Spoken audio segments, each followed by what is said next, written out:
In today's video, I want to show you guys how you can change your brightness or color settings in on your Toshiba TV. Okay, for the first step, we click on the home button.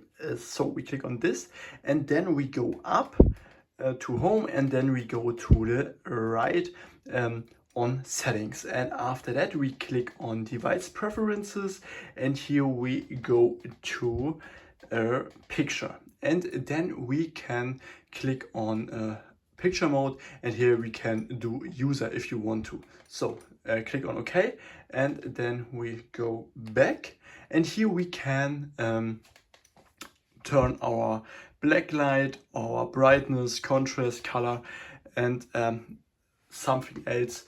We can change this, color, temperature, advanced video and more settings. If I could help you with the video, please leave a like and subscribe. It would help me a lot, and then see you next time.